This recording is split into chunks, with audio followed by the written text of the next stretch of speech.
ऊ चाहिँ मेरो साथी बिना हाल चाहिँ जापानको नागोयामा बस्दै गरेको र अहिले चाहिँ काम बिदा भएको बेला टोकियो घुम्न आएको र उसलाई टोकियो घुमाउने जिम्मा चाहिँ मेरो। बिना र म चाहिँ नेपालदेखिकै साथी हो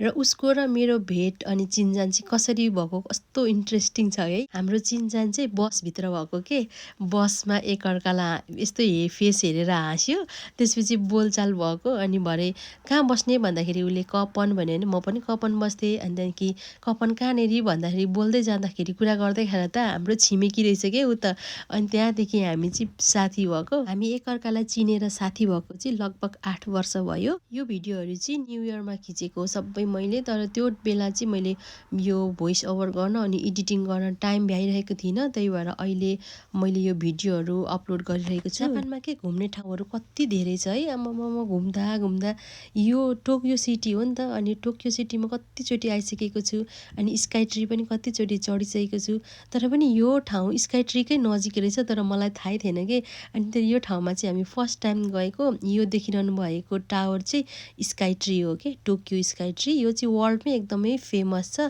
जस्तै विदेशी पर्यटनहरू आउनुभयो भने पनि यो स्काई ट्री चाहिँ चढेरै जानु हुँदो रहेछ कि एकदमै फेमस हो। मैले चाहिँ धेरैचोटि यो स्काई ट्री चढिसकेँ फेरि पनि अनि उनी साथीहरूलाई चाहिँ यो स्काई ट्री पनि लगेको। जापानको टेक्नोलोजी हेरेर म त दङ्गै पर्छु हेर्नु न कस्तो अचम्म लाग्छ कि दिमागले नै भ्याउँदैन कि कहाँसम्म कसरी सोचेर कस्तो आइडिया लाएर बनाएको छ है अचम्मै लागेर आउने कि हामी स्काई ट्री घुमिसकेर ओदाइबा भन्ने ठाउँ गएको अनि त्यो ओदाइबा जाँदाखेरि चाहिँ यो ट्रेन चाहिँ माथि माथि आकाशमा उड्ने ट्रेन के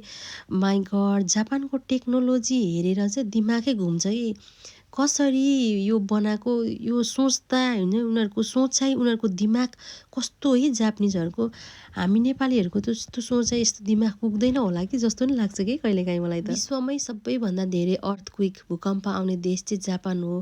तर पनि हेर्नु न यो बिल्डिङहरू यस्तो टेक्नोलोजिकल्ली बनाएको छ यस्तो दिमाग लाएर बनाएको छ कि जति ठुलो भूकम्प आए पनि त्यो बिल्डिङहरूलाई केही पनि हानि नोक्सानी हुँदैन कि। नेपालमा भूकम्प आउँदाखेरि घर बाहिरबाट निस्केर सुरक्षित ठाउँ खोजेर जान्छौँ नि त तर जापानमा चाहिँ हामी बसेको आफू बसेको घरै एकदमै सुरक्षित हुन्छ कि भागेर कहीँ पनि जानु पर्दैन। हामी चाहिँ ओदाइबा घुम्दा घुम्दै बेलुका 5 बजिसकेको थियो अनि एकदमै भोक लागेर हामीले पिज्जा अर्डर गरेको। यो ठाउँ चाहिँ राति घुम्न जाँदाखेरि पनि कस्तो राम्रो छ कि एकदमै रमाइलो झिलिमिली देखिन्छ अनि यो इभिनिङ भ्यू हेर्नु न कति राम्रो है यहीँनेरि बसिराख्नु जस्तो लागेको कि।